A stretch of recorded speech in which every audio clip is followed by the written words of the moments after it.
Okay guys, we have another unboxing video for today. Karating lang po nito, no? Napakabilis ng shipment nito sa kanila. From Laguna to Bulacan, ano? Hindi ako nagkakamali. Sa nagbebenta po sa Shopee, taga Laguna, sorry, taga Laguna. Tapos taga San Miguel, Bulacan tayo, no? Pero ang bilis ng shipment nila, no? So ito, buksan natin, ano? Halos makita natin. So, ito lang siya halos, wala siyang bubble wrap. Plastic lang, din tapos may box. So okay naman yung label natin, no? Hindi ko lang nagustuhan yung una, pero ito, hindi natin pinaka-plastic.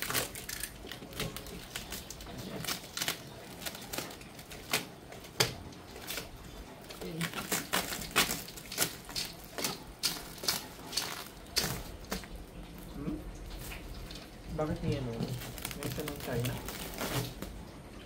So, yun lang siya halos.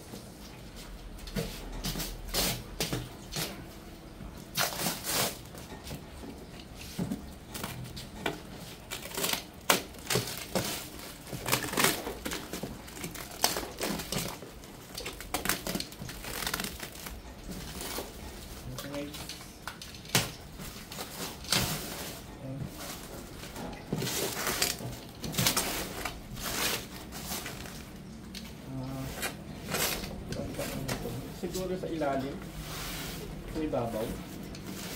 Ito parang pinag-ulit eh. Ito yung pinaka parang takip niya.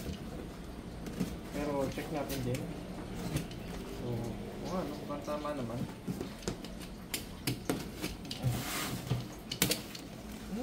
Alright, so tayong stainless type dito. Ito. Okay siya, no?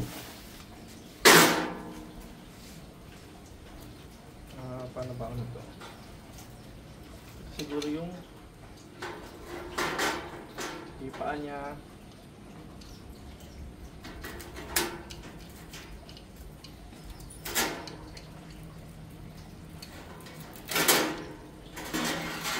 Sa kanya nga meron siyang kasamang stainless na pang ihaw ng manok ito, no? Kung makikita niyo po. Tapos natin.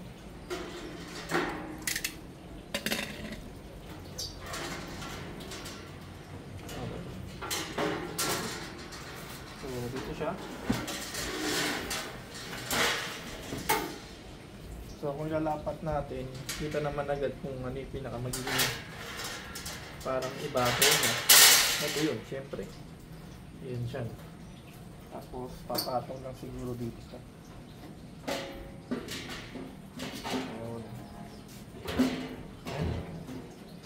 Tapos yung ating mismong ihawan, ito. Very simple lang siya, no?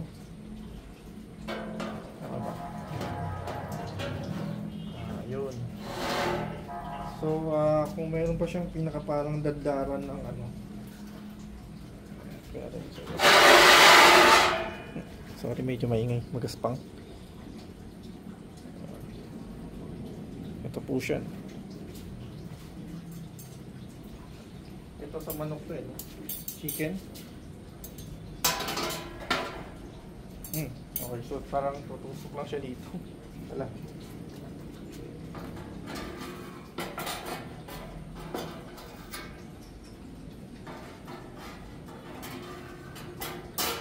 Yan, pero kung mag-iiwan ng manok, natanggalin ito syempre. Ayan, makapag-iihaw tayo ng manok. So, itong isa. Same lang dito halos. Ayan. Yun, so kung ilang feet ba to? Ano ba? Hanggang bewang ko lang siya. Sakto lang siya in a way na pang-ihawan lang talaga siya na for home use. Pero kung siguro kung commercial, mini-ihawan, pwede na rin, ano? Kasi stainless naman siya, guys, eh.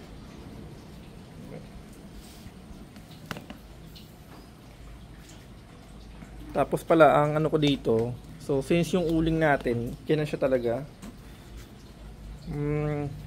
Siguro maganda kung mayroon siyang parang design na parang pwede mong itapon yung pinagpupusan, ano, kung may ipon man siya dito, or parang may konting mga butas, para just in case na ano, may paglalagyan siya dito ng ano ng uling. Pero anyway, yun kasi pinaka-design niya, so okay naman, eh. So stainless talaga. Pagkakagawa sa kanya, first impression, malinis naman. Ang importante dito, hindi tayo mahiwa, ano. Ayan. Tapos siguro maganda kung may goma to, yung pinaka foot niya, no. Pero ayan, pa siya halos sa totally level, no. Pero ayan, maganda ko siguro may goma siya dito, no. Ayan, kitang-kita naman. Maganda, malinis siya pagkakagawa dito. So, yun, okay, okay naman yung packaging, dumating siya na maayos. No, mabilis din ang naging shipment natin. Ayan. Sa ganung halaga, ayan, meron tayong i-award na. Okay, so yun lang muna. Thank you for watching po, no.